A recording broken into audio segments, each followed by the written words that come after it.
In the heart of a remote valley, nestled between towering mountains and dense forests, lay the small, secluded village of Eldenbrook.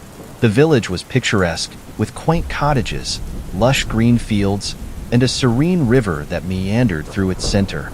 The river, known as the Whispering Waters, was the lifeblood of the village, providing water for crops and a place for children to play. But the river held a dark secret, one that the villagers whispered about in hushed tones. Chapter 1. The Legend of the Whispering Waters. According to local legend, the Whispering Waters was once a sacred river, blessed by the gods and worshipped by the ancient tribes that inhabited the valley. But one fateful night, a terrible tragedy occurred. A young woman named Alara, accused of witchcraft and sorcery, was drowned in the river by the villagers. As she sank beneath the water, she cursed the river and all who lived near it. From that day on, the river was no longer a source of life, but a harbinger of death. Strange occurrences began to plague the village. People reported hearing eerie whispers at night, and those who ventured too close to the river often disappeared without a trace. The villagers believed that Alara's spirit haunted the river, seeking revenge on those who wronged her. Chapter 2. The Arrival of Professor Jameson. Professor Edward Jameson, a renowned historian and folklorist, arrived in Eldenbrook, drawn by the legends of the haunted river. Known for his extensive research on supernatural phenomena, he was determined to uncover the truth behind the Whispering Waters. Accompanied by his assistant, Claire, he rented a small cottage near the river and began his investigation. The villagers were wary of the newcomers, warning them of the dangers that lurked in the river. But Jameson was undeterred. He believed that the legends were rooted in historical events and was eager to discover the truth. Claire, though skeptical, trusted Jameson's judgment and supported his quest. Chapter 3. The First Night. On their first night in Eldenbrook, Jameson and Claire decided to explore the river. Armed with flashlights and recording equipment, they followed the narrow path that led to the water's edge. The moon was full, casting an eerie glow on the rippling surface of the river.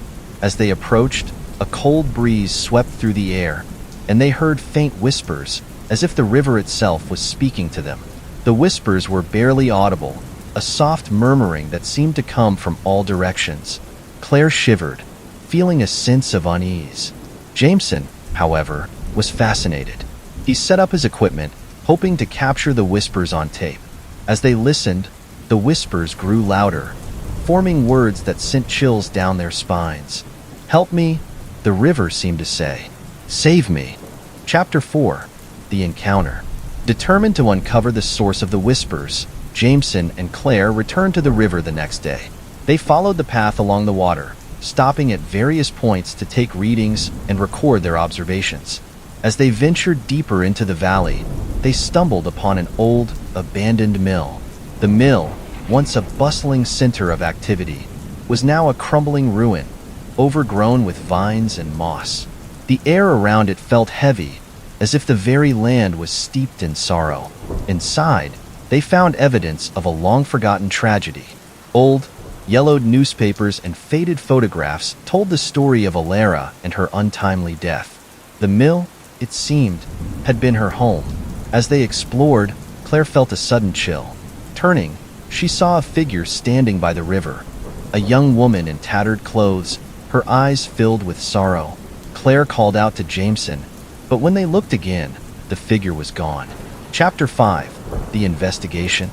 Jameson and Claire spent the next few days interviewing the villagers, gathering information about the river and its dark history. They learned that several people had disappeared over the years, all near the river. Some had been found, their bodies bloated and lifeless, while others were never seen again. The villagers spoke of the whispers and the feeling of being watched when near the water. One elderly woman, Mrs. Thompson, shared a particularly chilling story. She recalled seeing Alara's ghost one night, standing by the river with a look of despair on her face. "She looked right at me," Mrs. Thompson said, her voice trembling, "and I felt an overwhelming sense of sorrow and guilt. It was as if she was pleading for help." Chapter 6. The Revelation. Determined to help Alara's spirit find peace, Jameson delved deeper into the history of the village. He discovered that Alara had been falsely accused of witchcraft by a jealous rival. The villagers, consumed by fear and superstition, had condemned her without a fair trial. Jameson believed that by uncovering the truth and clearing Alara's name, they could lift the curse on the river. With Claire's help, he began to piece together the events leading up to Alara's death. They found old court records and personal letters that revealed the extent of the injustice done to her.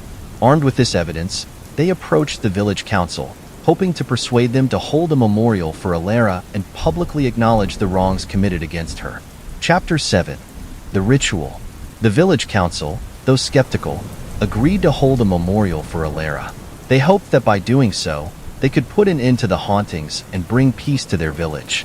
The memorial was set for the night of the full moon, a time believed to be auspicious for appeasing restless spirits. Jameson and Claire worked tirelessly to prepare for the ritual. They gathered flowers, candles, and other offerings and set up an altar by the river. The villagers, though nervous, came together to support the event, each bringing a token of their remorse. As the moon rose, casting its silver light on the river, the villagers gathered around the altar. Jameson led the ceremony, speaking of Alara's life and the injustice she had suffered. He called on her spirit, asking for forgiveness and peace. As he spoke, the whispers grew louder, filling the night air. Chapter 8. The Confrontation. As the ritual reached its climax, a cold wind swept through the crowd, extinguishing the candles. The whispers turned into a low, mournful wail, and the figure of Alara appeared by the river, her eyes filled with sorrow and anger. The villagers gasped, fear gripping their hearts. Alara's spirit moved towards the altar, her presence sending a chill through the air. Jameson stepped forward, holding up the evidence of her innocence. "Alara," he called out, "we know the truth. You were wronged, and we are here to make amends. Please, find peace and let the river be free of your sorrow." Alara's eyes softened, and the whispers turned into a soft, melodic hum. She reached out, touching the evidence with a ghostly hand. As she did, the papers burst into flames, consumed by a bright, blue fire. Chapter 9. The Resolution. The fire burned away the old accusations, and with it, the curse on the river. Alara's spirit began to fade, a look of peace and gratitude on her face. As she vanished, the river's waters shimmered, and the oppressive atmosphere lifted. The villagers felt a sense of relief and joy, knowing that the curse had been lifted. In the days that followed, the river returned to its former glory. The whispers ceased, and the disappearances stopped. The villagers, grateful for Jameson and Claire's help, held a celebration in their honor. Jameson and Claire, having fulfilled their mission, prepared to leave Eldenbrook. They knew that their work was far from over, but they took with them the knowledge that they had made a difference. Years later, the story of Alara and the Whispering Waters became a legend, passed down from generation to generation. The river, once a source of fear, became a symbol of redemption and forgiveness. The village of Eldenbrook thrived, its people living in harmony with the land and each other. Jameson and Claire continued their work, uncovering the truths behind supernatural phenomena and bringing peace to restless spirits. Their legacy lived on in the hearts of the people they helped, a testament to the power of truth and the importance of justice. The Whispering Waters, once a place of sorrow, now flowed peacefully, a reminder of the courage and determination of those who dared to seek the truth and bring light to the darkness. Don't forget to subscribe.